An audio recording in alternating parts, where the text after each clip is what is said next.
Hello, everybody. My name's James, and we've got I think, a first here. I've had to bring the podcast forward.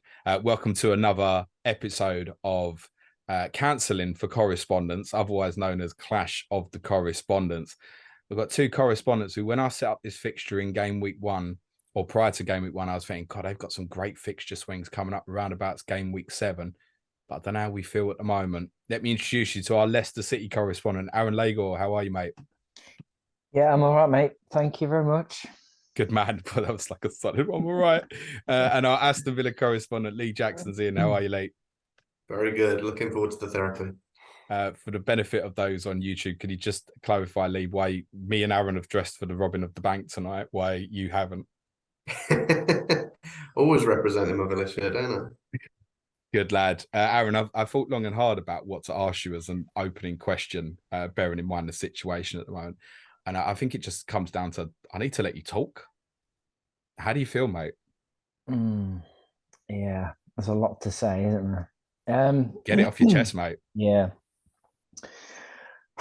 It's hard to know where to start with it all, isn't it? I think the word that comes to mind is shambolic from the weekend. It was not good, was it? We obviously got off to a good start, but yeah, it just was chaotic, and the defending was all over the place. The system was all over the place. It just feels a complete mess, and it's obviously it's like throughout the club at the moment, and it's just filtering down to the pitch, isn't it? So there was a lot that went on in the game that kind of typifies where we're at the moment, and it's not good, is it? It's not pretty at all. The manager is obviously Brendan Rodgers is under intense pressure and scrutiny at the moment. What's your stance? Do you want to change? Yeah, I think the time has come. Unfortunately, I think that it's got to a point of no return now. It's too fractured. The relationship's breaking down. He's even got to the point in the media now where he's kind of backing away from his responsibility in the whole debacle of what's going on. It's become a bit like self-preservation now. Yeah, it's just become to a point, hasn't it? It's got to a point now. It's come to a head, and it feels as if like he's lost the ability to motivate. He's lost the supporters. He's lost the the players probably, and he's lost the plot a bit. Really, I think it's time to go. It's time to go. Is that the feeling across the fan base at the moment? Are you seeing people still putting up a support for him at the moment, which would be understandable because this hasn't been like a disastrous tenure. It's close to Champions League qualification twice, FA Cup winners, Europa Conference League semi-finalists as little ago as 3-4 months ago. It's not been disastrous. It just feels like, as you know, I've kept saying we are heading towards an inevitable conclusion here. Yeah. And I can't see that not changing. But does the whole fan base want him out? Because you look at after the game, people, I always think like you premeditating taking flags or banners to games saying Rodgers out and stuff. You almost watch your psyche at that stage where you're already in that place. Does the whole fan base want him gone, or is there a split? I think it feels like the fan base is more heavily Rodgers out now. And if you take the start of this season, or what's happened this season so far, out of the whole period of his tenure, then it's an impressive tenure, isn't it? He's done a great job for us. He's been a good manager. He's won us an FA Cup. We have missed out on the top 4 by whisker in 2 seasons. It's been a really successful spell, but it has just gone very stale and sour very quickly. I mean, we obviously spoke pre-season about. I was trying to be quite optimistic about the start of the season, but that was, hand in hand with us keeping a lot of our players. And all right, we've only really lost 2, but they're big players. No matter what you think about Schmeichel, he is a big part of our football club, and you don't replace someone like that overnight. And obviously, we've clearly replaced someone that's not up to the job. There was obviously skepticism about whether he would be good enough anyway. I think, it's a short period, but it's turning out that he's not, he's not the answer. And it's now destabilized the whole team because they've just, every time it looks like, a team attacks us, it looks like they're going to score. And you can't go into games of football like that. He's playing, square pegs in round holes and stuff. It's just not working.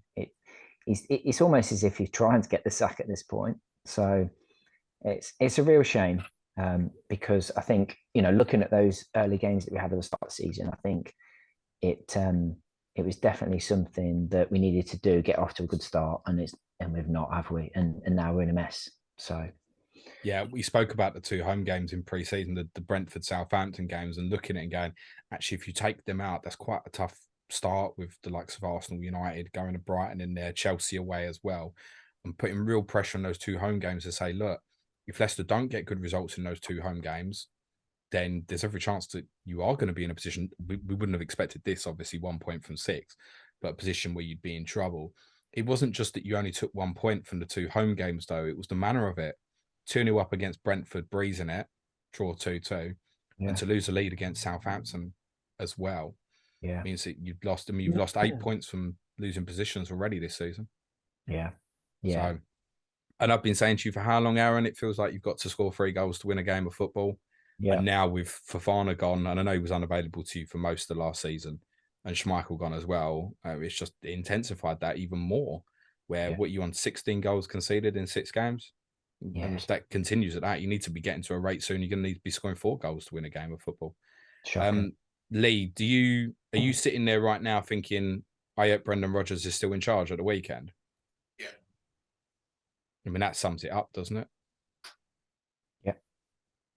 For me, watching the game, the thing, not just the performance from Leicester against Brighton that was poor, the thing that really got to me was the post-match interview with Rodgers, where he just didn't look like he was that bothered. He was just sort of shrugging his shoulders, going, yeah, wasn't good enough. Yeah, it's one of those things. And you think, do you care? Or have you just completely lost all motivation?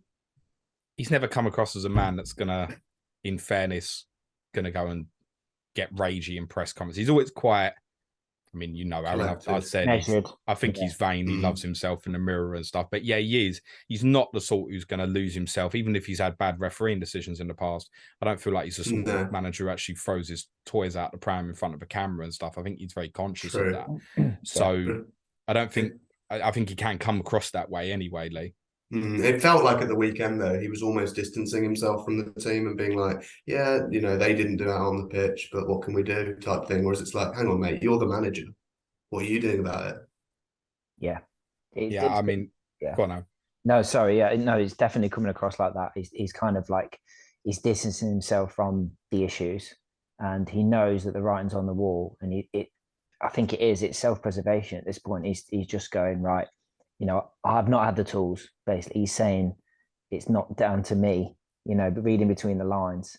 And I think it's unfair. He needs to take his responsibility in what's going on. Your next game after Villa is against my team. And I'm sitting here the same, thinking there's no way that Leicester come to us at the moment with Brendan Rodgers and don't concede goals.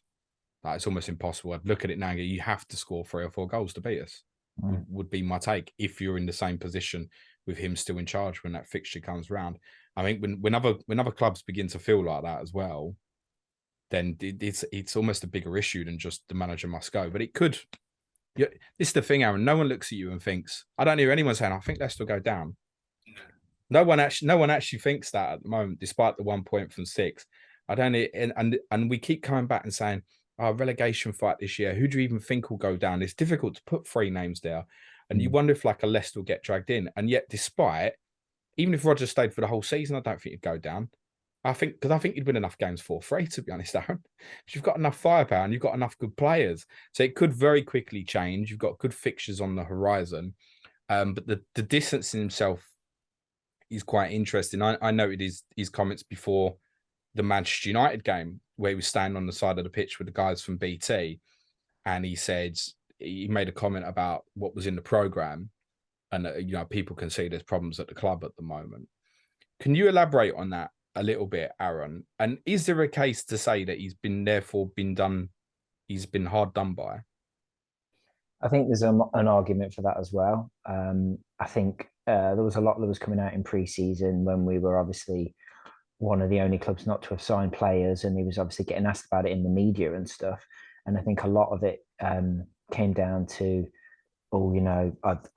I've been told by the board that we need to do this, and so he seemed a bit obviously reluctant that was the case, but he was on board with what they were trying to do, and it seems to have changed his tune a little bit on it now, where he's almost kind of he's taken out his responsibility of himself from everything and blaming what's been going on in the background and why he's not been given things that he needed to and players that he needed to. So, it seems like he's just changed his tune, and he's just going down that path now. Because I think he's not stupid enough to know, is he? I think he knows that the pressure's there, and I don't think he's got the ability to put it right. And his comments and his attitude towards what's going on proves that, I think. Do you think he'll still be in charge come the Villa game?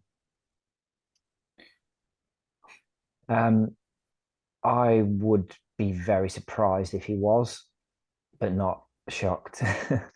The noises today suggest that he may well still be. I mean, I tweeted straight after the game, and I've been saying for weeks this inevitable conclusion it feels like we're heading to, and I obviously don't feel any different about it now. No. But I tweeted game over after the game yesterday. It was one step too far. There were definitely players in that second half who gave up, and that's the final curtain. That's on the players as much as the manager as well. They have to take responsibility for that. Yeah. But I know a few journalists today, including Rob Tanner, who obviously covers you for The Athletic. He's tweeted, and we should probably timestamp this and say it's about 8:30 at night. He's tweeted about 6 hours ago and said, Rodgers' position seems safer now. Leicester can't carry on like this. It's early days, but worrying times at City.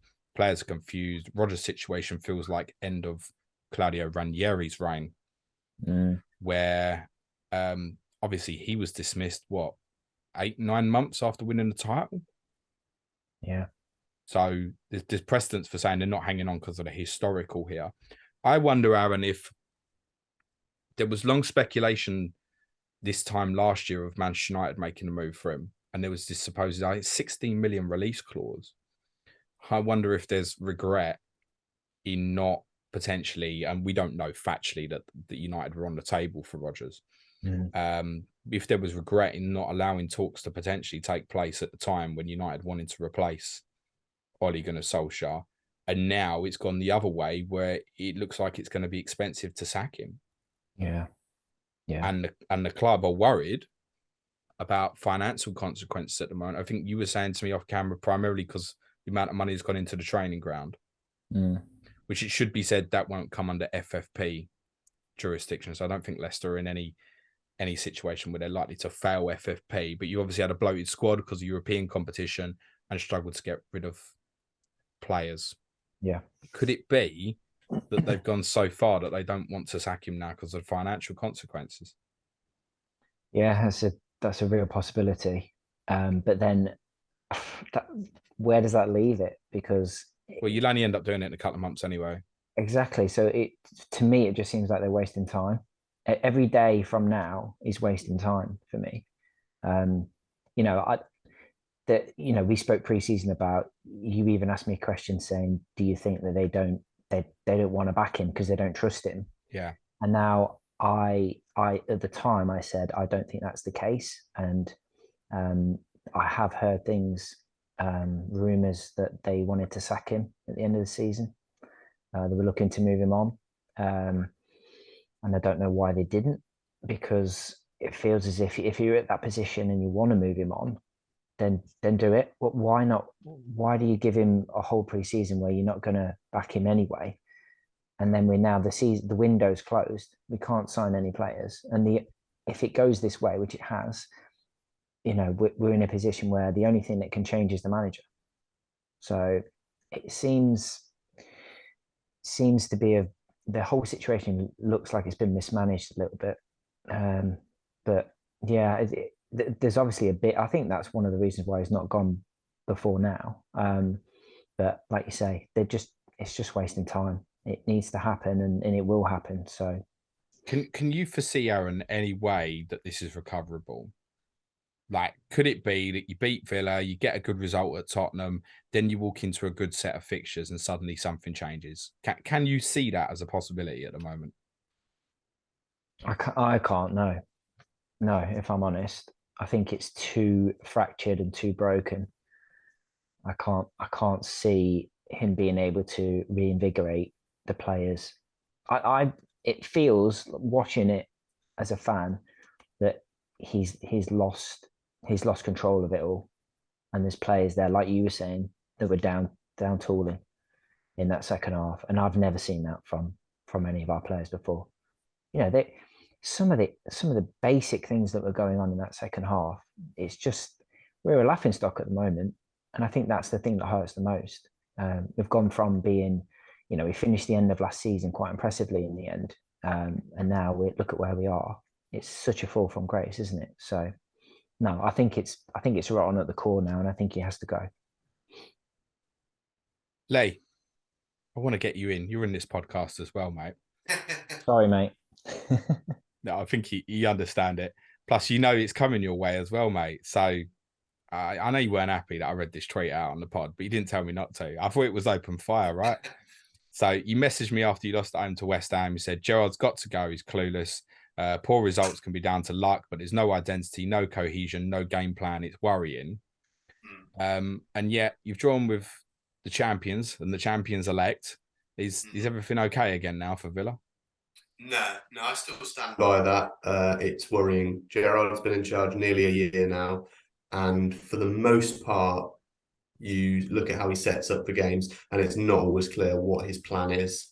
There was a lot of matches under Dean Smith where we lost games, and you still sit there and think, actually, you know what? We played well. We might have lost the game, but actually it was a really good performance.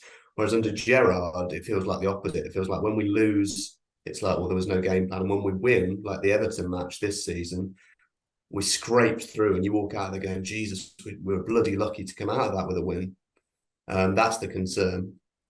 I think, unlike Leicester as well, we've had the fixtures. We've had really nice fixtures to start, and we still haven't got the results. Bournemouth, Everton, Palace, and a West Ham who were probably the lowest on confidence they've ever been. To only win one of those four is really, really disappointing.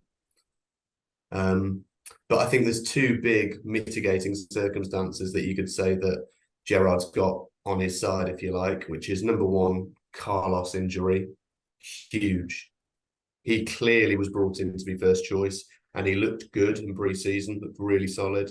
And we lost him, and he's out long term now. And the other one is the change of backroom staff. So Michael Beal obviously was Gerrard's number 2 at Rangers, Gerrard's number 2 last season. And if you believe what most people say, he's the main tactician. Gerrard is the guy that faces the media and is the sort of face of the club. But Beal was the tactician who set up the game plans and did all that side of things. And now we brought Neil Critchley in, and he's only a few games in. So while Gerrard, a lot of fans feel like Gerrard doesn't deserve more time, you've got to say that Neil Critchley does deserve more time. If he's the tactician, you've got to give him time to stamp his tactics and his way of training onto that team. The guy was in charge at Blackpool, I want to say. Correct. Yeah. Okay, really good job at Blackpool. Yeah, it was a bit of a coup for you, actually, really. It was interesting that he wanted to step down, although, as I said to someone, he might be looking at it and thinks I might be the next Aston Villa manager. It's possible as well. Maybe put yourself in position. You never know, actually. If you'd got spanked by City at the weekend, like most of us, and you probably yourself even, Paul, I should imagine going into the game at the weekend, would I be having the same conversation with you that I've just been having with Aaron? Yeah, I think I still feel the same as I would have done if we had been spanked by City, which is that it's concerning and Gerrard is probably on borrowed time. But I do think we need to give him more time, especially on the Neil Critchley thing, because he's new in. That's the bit that makes me optimistic to think, you know what, give it a bit longer. But like you say, we've got a result against City. So that's positive. Were we a little bit fortunate? Yeah, perhaps. But they showed fight, Yeah, agreed. the team. Coming from behind is the key message from that. I think if we'd gone 1-0 up against City and drawn, it would have felt very different. But coming from behind and getting a point, Villa Park, it felt like a win almost, which was really encouraging to see.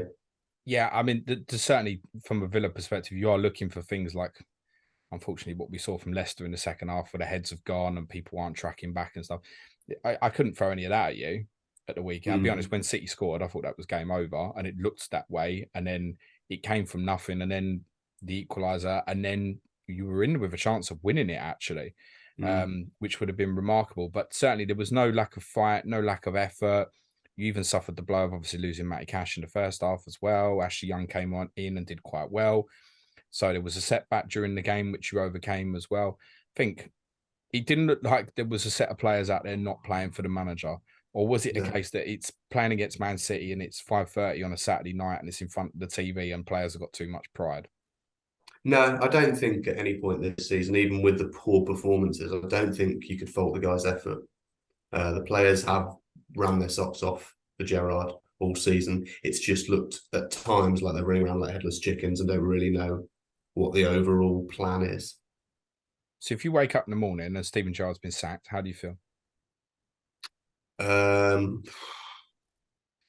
It really depends who comes in. If I found out he was sacked and I don't know who's coming in, I'd feel indifferent. I'd just be really nervous that we might have got someone in that's not right. But if it's a positive appointment, I don't know if it's realistic, but someone like Potter or Pochettino, if it's that caliber of manager, then I would be absolutely delighted. Because I do think at times Gerrard looks like he's out of his depth. So how pissed were you after West Ham when you sent me that DM? Not that pissed. I'd stand by what I said. He does look clueless in a lot of matches, and naive. How Douglas Luiz doesn't start every week for us. Perhaps the contract situations played a part in that, but surely you've got to put that to one side and say he's one of our best central midfielders. He has to start. Sorry to jump in. It's a really interesting point. I was wondering this on Saturday, and it triggered me actually watching the game. He took the captaincy of Tyrone Mings, probably under the impression to play probably Carlos with Consul was the way he was thinking of going. Carlos got injured. He's realised he's got to put Mings back in the team. And I think Mings' performances have been absolutely fine, by the way. He moved the captaincy to John Mcginn. Should John Mcginn be in the team? There's a case to say that a three of Kamara at a base with Luiz and Ramsey, and then one of the creative players behind the front two, is the way to go, isn't it? And then McGinn's not in the best team. And I like John Mcginn. Yeah. No, there's a lot of Villa fans who feel that way, and I don't disagree. McGinn, he can be very hit and miss. He can have really good games, and then other games he can just look a bit lost. He can be sloppy with passes. You could never fault his effort. My God, he runs his socks off every week. But yeah, there is certainly an argument to say he's not in our first choice 11 anymore. Because the other thing you could do, like you say, you could play Luiz Kamara. And if you want to play a 3 and a 1, then you'd put Coutinho or Buendia in front of them in the middle. And play Knight and McGinn or Bailey Ramsey. wider and someone on the other flank, Yeah, get that. There's just an interesting quirk. Yeah, you might have moved the armband to someone else who's possibly even less locked in that team now. Because Mings isn't coming back out the team now, is he? No way. He's absolutely. I was looking at FPL prices actually earlier because obviously there's been some moves, and 4.3 for Mings. If we can turn it around and start showing some form, it's a very reasonable price, isn't it? If you know he's going to play every week. So not only were you pissed when you sent me that DMs, you've been pissed for 10 days since, I think, as well, mate. Interesting. Just to clarify, I'm not telling anyone to go out and buy a Villa defender, for God's sake. Actually, no, in fairness. And this is one of the interesting things about it, is like I said right at the top, one of the reasons why you two were both scheduled to come on now is because there is a brilliant swing of fixtures coming for both of you, where I think you'd had a difficult spell, Aaron, and you look at this period coming up from 9 till 13, I've identified as basically probably the best group of 5 fixtures for any team between game weeks 1 and 16 before the unlimited transfers. game. Got to have a bit of Leicester for something like that, which right now doesn't quite feel like the case.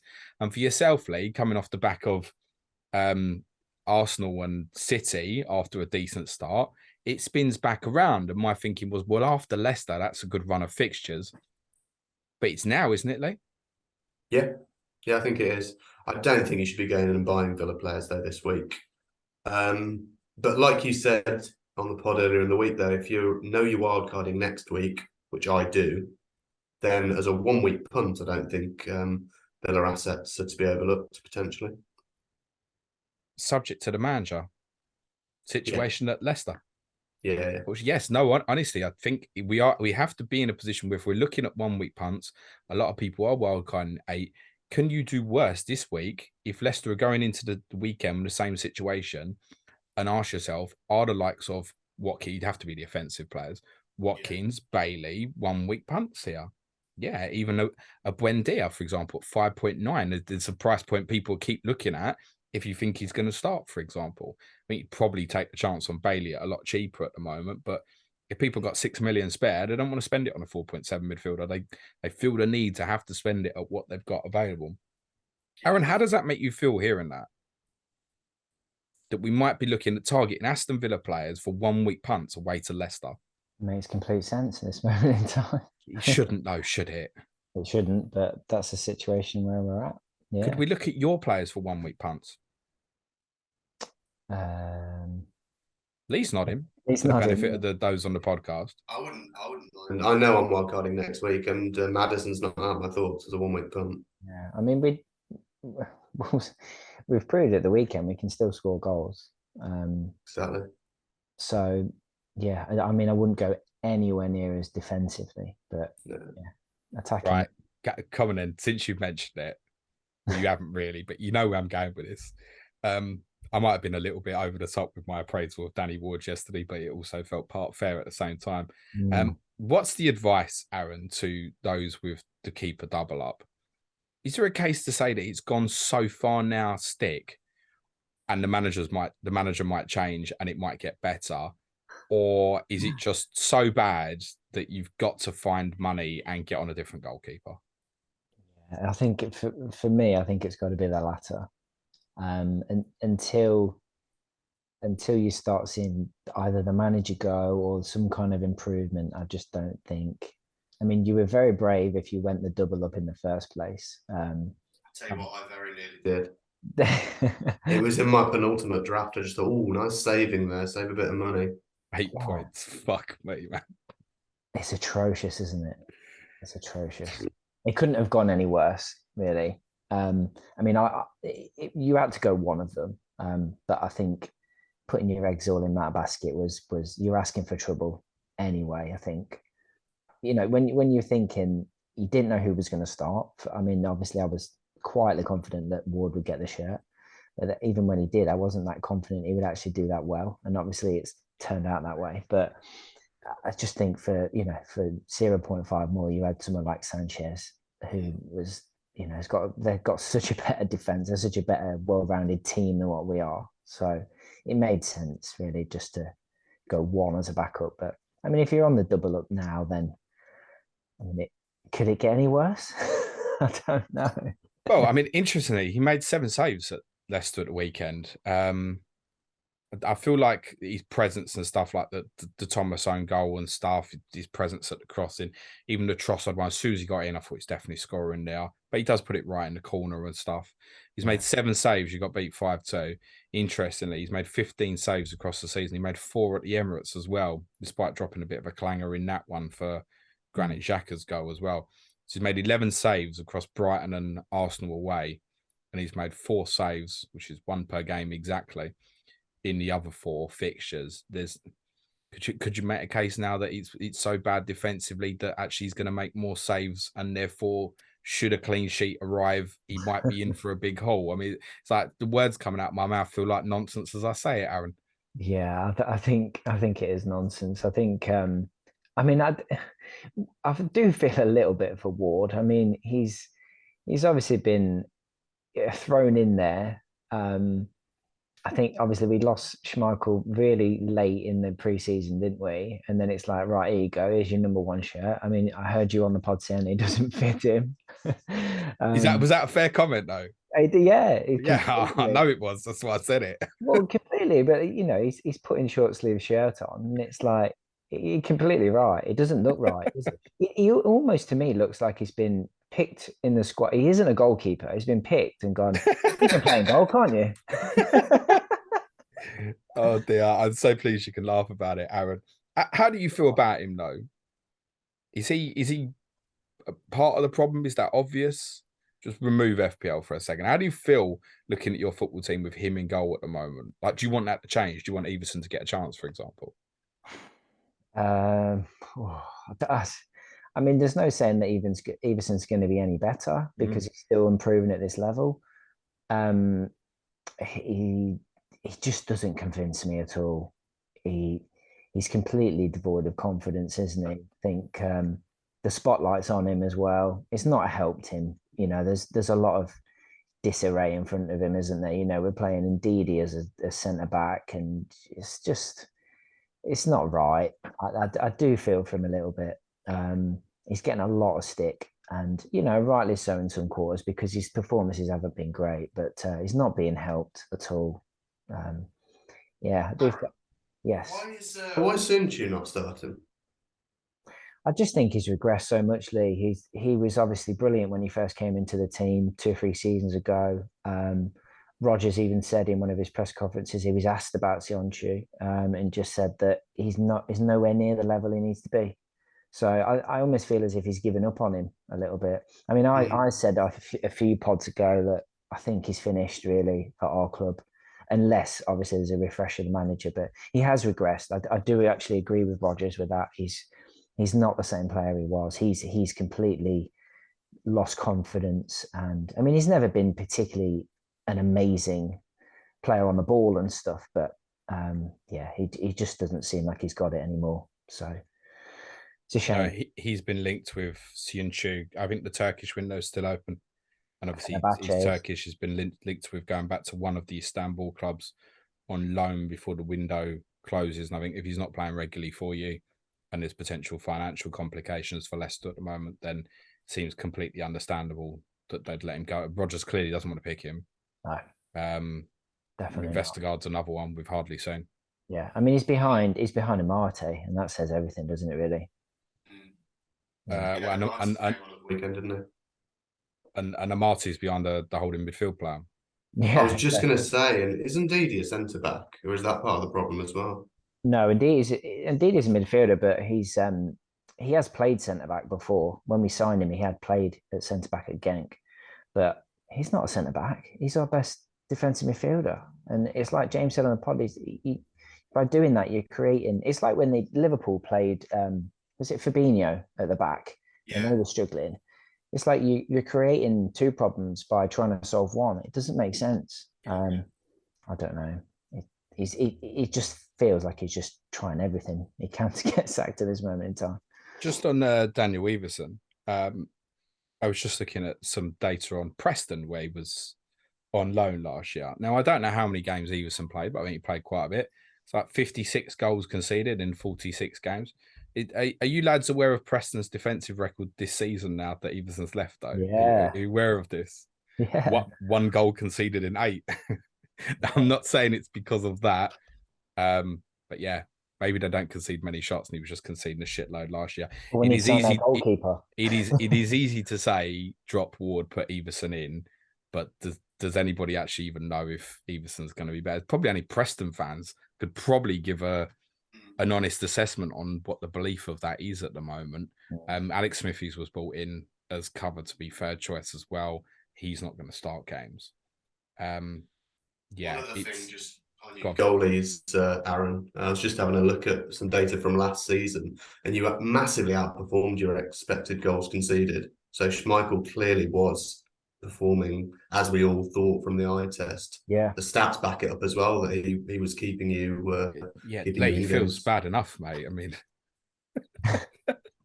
make him feel worse. No, but he is right, James. Like he saved us in a lot of games last season, and obviously we were still conceding goals, but he was always a good shot stopper, wasn't he? Schmeichel? Absolutely. The Schmeichel problem that I'd spoke to you about was a command of area on set pieces and stuff was part of the corner problem. The problem now is rather than just conceding every game from corners, just conceding every game from everywhere now. It doesn't make a difference. I don't think how many goals you conceded from corners this season? Has that actually been better? It has been better, yeah. I've seen it one from a corner this season. Yeah, I was going to say, there doesn't seem like there's been many, if any, but yeah, and he does seem to come across as a positive for him. Well, I think I know, I genuinely do believe, I think Schmeichel was part of the set piece problem, but the problem is Ward is a bigger problem than Kasper Schmeichel was. It's his shortcomings in other ways, isn't it? Yeah. It really is the one step forward and you've taken 2 step backs, unfortunately. And as we spoke about in the summer, his presence in the dressing room and just around the football club generally, so huge for your club, mate. Who needs chucking out that team, Aaron? Is there something he can do with it? Could he go to a back 5, which he has used? Is there something he can do with the team to save this at the moment? I think he needs to start playing players in their positions. That's for starters. So, and Diddy in midfield, basically. Yeah, that needs to be a start. I mean, some of the fan base seem to think that Samare's a decent fit and stuff, but the jury's still out for me. I think he's okay, but he doesn't do enough. He doesn't convince me. And not to play sort of a defensive midfield role that indeed he's been playing so well for us for so long. Doesn't make sense. So put that right. Put in a defender that he's got some kind of confidence in. I presume Wout Faes will play against Villa, won't he? Yes, he has to. He has to. Yeah. He comes in. I mean, I can't profess that like I've seen a lot of him, but he has to be an upgrade on what we've got. Surely you have had a lot of success buying from that country, though. France, Mahrez, Kante, Fofana. You've had a lot of success in that market with players who most people won't have known when you bought them. Yeah. So it puts that right. It automatically looks more solid, doesn't it? And then I guess he needs to kind of make a decision on this keeper situation. But maybe if he gets more of a settled, defense in front of him. I mean, it's like he's playing last couple of games. He's put Luke Thomas in at left back, and I mean, I feel a bit for Luke Thomas because he's come in. He's hardly played any pre-season, and it looks a bit out of his depth. He doesn't look up to speed. I mean, the second goal, it's laughable. His recovery on his position. I mean, he doesn't even go into the position he's supposed to be in. He literally gets blinded by the ball. He goes jogging towards the ball, and next minute Casado's in, and it beggars belief, really. So I don't understand that. He's got Castagno on the bench, who's a very more than decent right back. Justin's been playing all pre-season at left back. It just doesn't make sense. I saw you tweet during the game, get Thomas off. Oh, yeah. I've never tweeted so much in my life. Well, I love it, mate. But I know that's very uncharacteristic for you to come out and say something like that. And it's probably more a representation of save us rather than actually slamming the player. Therefore, I agree. You would think it would make more sense to put experienced heads in the team.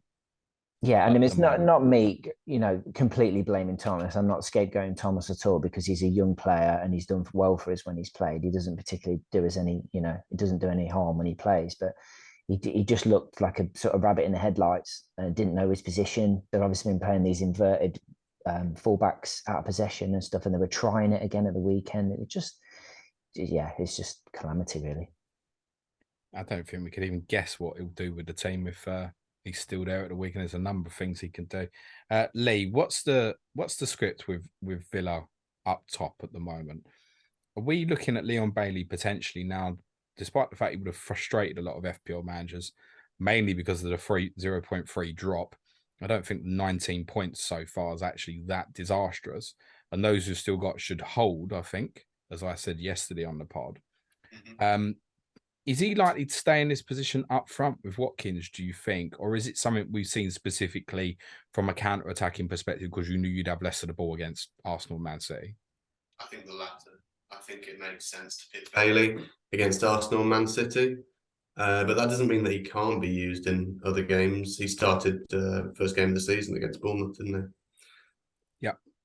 So I think there's certainly trust there. And now that he's scored a goal, is he hitting a bit of form? Does Gerrard think, right, this is giving him the confidence, and does he kick on from here? Yeah.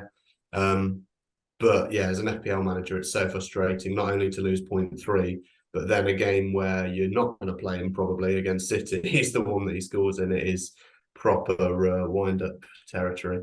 But if you've held this long, which I have, and you've stomached that 0.3 loss, he ain't going anywhere. He ain't going anywhere. Even if you don't want to play him, if you don't trust him to start as a 12th man, it's fine for the next few weeks. You think he starts at Leicester? Yeah, I think he will. Off the back of a goal, I think Gerrard will start him again. Yeah, Might have to bring him in then. I hear you, Aaron. I hear you. Yeah, no, that would, I guess, yeah, on the back of scoring a goal and getting his confidence up, a big goal as well, and a great goal, it would be surprising if he didn't start at Leicester. Plus, they're absolutely destroyed on transition at the moment. Yeah, and if they look at even the Manchester United goal, one turnover, and it's so easy to play through them. Players like Bailey are going to take advantage of that, you would imagine. So, yeah, I'd be very surprised if he didn't start against Leicester. Looking beyond that, I wouldn't have a clue, I don't think. Unless he plays, I'd feel like as long as he plays well, fine, he'd probably stay in the team. But it could be one iffy performance. And it feels like that with Gerrard and your team anyway. Yeah. Someone only needs one iffy bad performance and they can come out the team. Well, this is it. When you've got Ings, Buendia and Coutinho who are all on the bench at the weekend, it's not like your second in command's a massive downgrade. Yeah, fair. It certainly makes, I mean, we kind of mentioned about Watkins as a 1 week punt, for example, but you couldn't look at the rest of these players at the moment, could you? The Watkins, Coutinho's, Buendia's, Danny Ings, for an FPL perspective, I mean. No, not beyond a 1 week punt. I think the 1 week punt this week, away at Leicester, taking on, say, Mitrovic home to Chelsea. Yeah, he's got a chance of outscoring Mitrovic this week. Over the long term, though, no, you can't be going Watkins or Ings over Mitrovic or Tony. Just don't think Watkins. I don't think they'll have a talisman in the same way that Brentford and Fulham do. So you wouldn't go for them over the. That's also making there'd be a number of people like who are like myself. Obviously, got Cameron Archer sitting in the team, which no drama. None of us were expecting many minutes, but we're expecting even less now, aren't we? I think would that be fair. Yeah, I think so. Yeah, and another price drop, which is just another kick in the teeth for anyone who went for Villa assets. Yeah, I do really like Bailey though, still as an option. I know in pre-season you and Sudge were pushing me hard to say, oh, 5 million, not so sure. And I've certainly been putting my love out there on Twitter for him, and I don't feel any different. I still think he's a great player.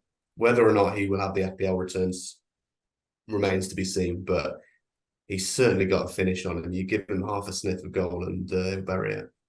It was worth taking and putting him at 5, wasn't he? At the start of the season, I think. Oh, yeah, I don't think anybody did wrong taking him on with them fixtures, but Bournemouth Everton at the start as well. It's grand, yeah. Yeah, I need you to clip this bit for my Twitter group that's been giving me grief over pushing Bailey so hard. No, I'll tell you what, Nico, clip this bit as well, because clip this bit instead coming up, because I'm fascinated to hear the answer to this. Why did you buy Dendonka? I think we bought him because we thought Douglas Luiz was going to go to Arsenal. This is very strange, honestly, mate. We spoke 15, 20 minutes ago about McGinn not being assured of a place anymore. Where does Dendonka come into this? God knows. And legitimately, where does he come into this? I presume he's now our backup defensive midfielder. But then you've got to ask yourselves, well, why weren't we trying to offload Marvelous Nakamba if he's now third choice? It's a name that everyone seems to have forgotten. But he was great under Gerrard when Gerrard first came in, and now he can't even get on the bench.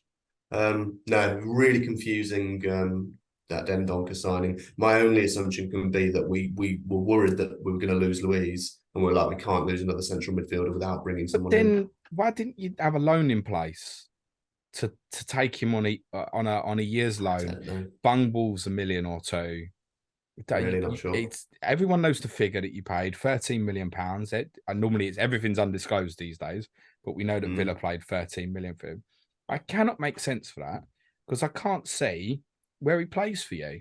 I look at Wolves and I think, I don't mind him as a player. I think he's a very willing runner and stuff. Don't massively dislike him as a player. With Wolves, short bodies has often been a problem. complements Moutinho and Neves in terms of can be an up and down runner. I don't see, unless you suddenly get into a real bad spate of injuries, where he plays. I don't get it. And if you paid the money early, there was never any sign on the day with Douglas Luiz. There was never a sign, as far as I could tell, that you were giving Arsenal any intention to say keep bidding more, or it just sounds like Villa just kept saying no, no, no. There was one tweet I saw from a journalist that said Villa's price for Douglas Luiz is 40 million.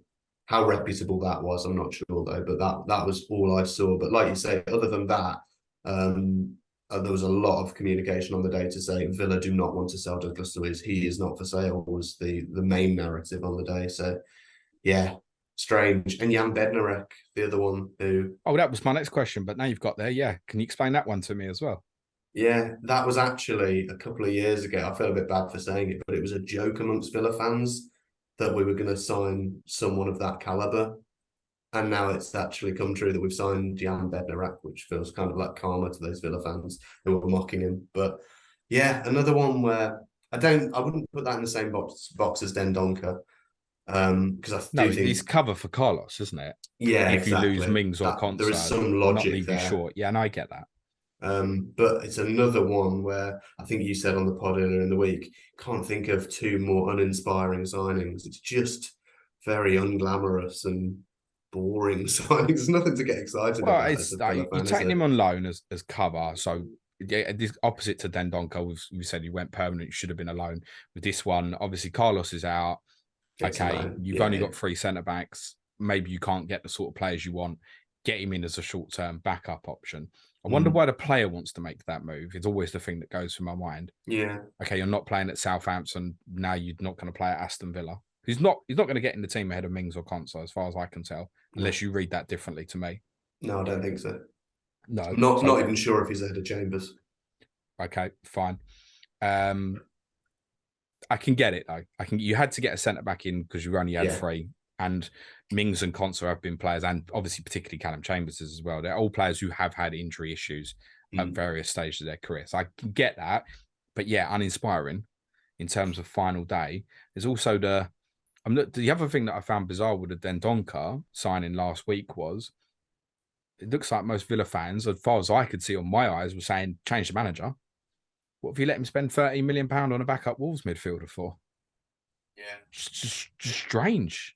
No, you're right with the fan sentiment there that most of the Villa fans that I see on Twitter are losing faith in Gerrard very quickly. And some of these are fans that aren't particularly fickle, who didn't want Smith out when he went, a bit like me. And yeah, they're losing patience with Gerrard quickly. I think the difference, though, with like Leicester, and I said this last week, that if you had a good result against Arsenal or Man City, the sentiment would quite quickly change. Like, I think even if you'd lost 1-0 on Saturday, you're probably sitting here now saying, I think you should go. Whereas the effort, what you saw on display at the weekend, okay, can be much improved, gives you enough to say, well, they're certainly still playing for him. You've highlighted, obviously, the point about the assistant manager needing time to bed in and stuff. It's not gone to the point like I think where it has for Brendan Rodgers, unfortunately, at Leicester, where we're at inevitable. This is recoverable for Villa. Villa could go. Villa have got 4 fixtures coming up where they could win 3 games or something, and it might even seem weird that we had this conversation. Yeah, I don't see that being the case for Aaron's team. That if Brendan Rodgers is still manager coming into Forest and Bournemouth in 9-10, where I'd look at it and go, "There's a chance to recover this." I'd look at it and think, "My God, if you have one bad result across them fixtures, it's going to be like constant now. Every bad result, get him out, get him out, get him out." Because I think you'll be a lot of your fan base now, Aaron, have probably have had enough, have seen enough, and probably won't be for turning now. Is that fair? Yeah, I think it's going to take a massive U-turn for a lot of fans to get back on side again now. I think they know that there's too much water under the bridge now. I think it's just got to the point. It needs to happen. It's just an inevitability, I think, at this point. Whereas, like you said, James, I think with Villa, it's concerning. We're all concerned and we're not sure about Gerrard. But I think most of us are saying, you know what, give him a chance. Don't know who else we would bring in. Don't know who realistically is going to come in. Therefore, let's give him a fair chance. It's also less than a year into the job. Yeah, exactly. As well, and he's had the upheaval of the changing of the assistant manager, so there is mitigating. Whereas we look at your defensive record, Aaron, which we've been screaming about I'm bored of screaming about it, to be honest. But he's never going to get better. I never, unless this Wout phase is unbelievable, I don't see how your defensive issues get fixed to the extent that you're going to stop conceding stupid goals in nearly every game. That's how it feels, and therefore I think it's got to get changed. The thing is, Aaron, and I said this on the pod yesterday, your team still looks like a top half team to me. You look at Ndidi, Tielemans, Vardy in there, Harvey Barnes. You play Iheanacho and Daka up front instead of Vardy because he's getting a rest and stuff. You mentioned the fullbacks are decent, Castagne and Justin. Johnny Evans is obviously extremely experienced. Dewsbury Hall's a good talent. It's nothing on paper. Like I said this to my dad at the weekend, who was talking about you. Before obviously the game against Brighton. And I said, you have to remember that your B team come and played us in April in the midst of these Conference League games with nothing to play, and your B team gave us a fright. So I know that the talent is there within the squad. They're just clearly they're gone. It really looks like the down tools stage where they're not playing for him anymore. No, and it's coming across, isn't it? It's. I mean, even some of the the first game of the season, he comes out with that. There's fatigue. Post match it was some of the players are fatigued and stuff like that. It's like it's the first game of the season, and you made one sub. We've got 5 now. He comes out with some things, and you just when you look at our core first team, all right, we've got a weakness in goal at the moment. Devoid of confidence, but if we can get this new guy in at the back and stabilizes a little bit, then that first 11, it's arguably still a top 10 side. So yeah, it's just not being set up right at the moment. So that's the issue. I'm wildcarding next week, Aaron, and I really want to get some Leicester players in, and people can laugh at that at the moment. But yeah, that run, what I'm looking at doing, ironically, is looking at someone like Maddison. And maybe if Rodgers is still in charge, going, I'll take a 1 week punt on someone around about his value and ease him in after the Tottenham game, which as a Tottenham fan makes him a certainty to score against us if I have that strategy, by the way. I can't, if I'm wildcarding now, even as shit as you've been, I don't think I can. Forest, Bournemouth, Palace, Leeds, 3 out of 4 at home, then Wolves away as a set of 5 fixtures. I don't know how I completely ignore you. I almost want something like Vardy to have a little calf injury for a month or something to say, Nacho's 6.2, definitely going to play. Is Maddison the one? Is he worth paying $1 million more than Harvey Barnes? Yes. Yeah, he is, definitely. If Rodgers goes out the door, then he is the one that everything goes through him. I mean, Barnes is very, very important to us. And that obviously him getting injured at the start of the season proved that, because we had to change the system completely because he wasn't available.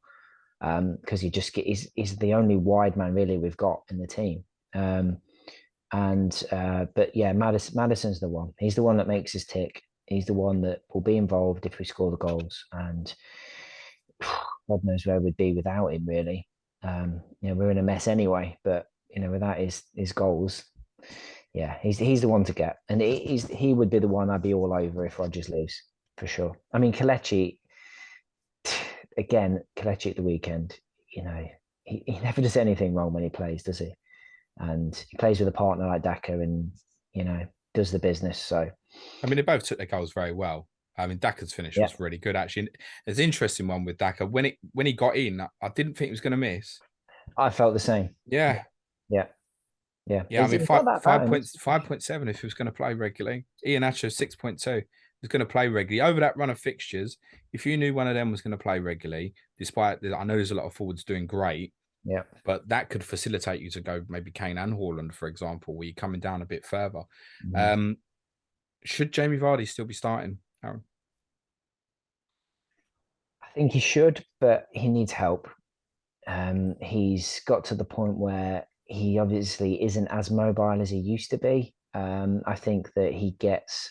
I mean, he's never been a player that touches the ball a lot. I mean, there's obviously this argument about Haaland at the moment. He 3 touches in a game or whatever, but Vardy's very much like that. But he he's so on the periphery at the moment. It just seems lost up there. So I think they do need to tweak the formation to kind of get him some help. I still think he's good enough. I still think he's got another season or two left in him. He's obviously signed a deal.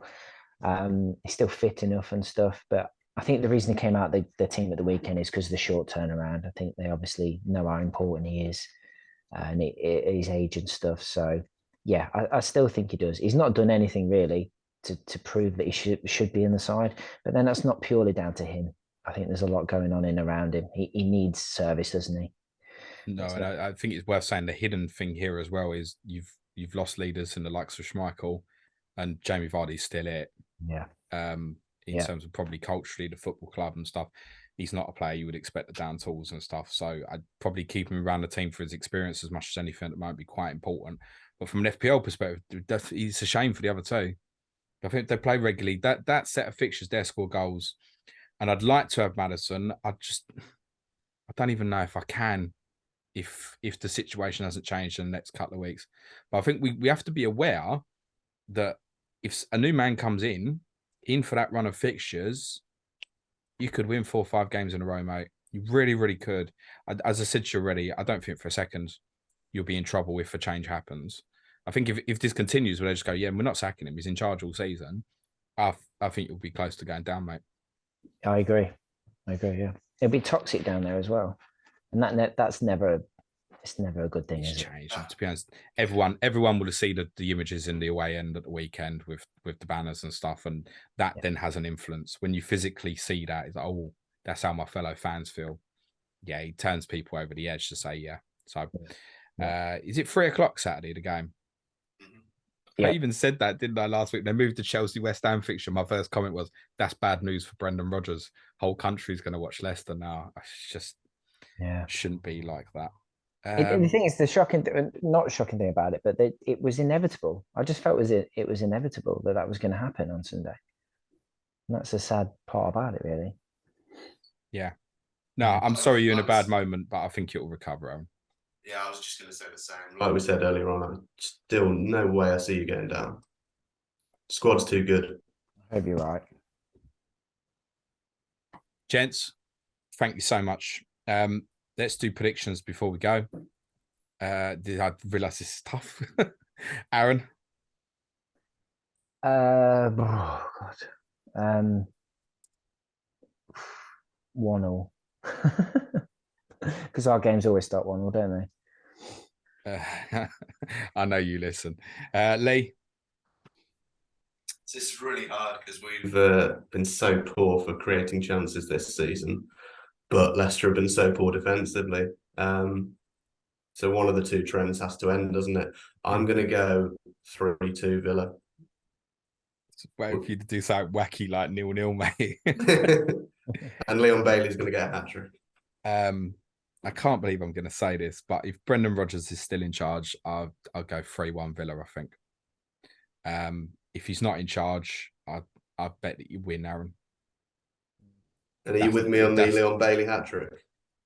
No, it won't be a Leon Bailey hat-trick. Gerrard will probably do something daft, like leave him out or something, but yeah, it's so wide open. Actually, the one thing you do have, Lee, is obviously the players in transition in terms of quick, Watkins running and stuff, is the sort of things that can really open and pull them out and stuff at the moment as well. So yeah, I think as it would stand, I can't look at it and not think that Villa will score goals against Leicester in the same way that anybody else has been, actually.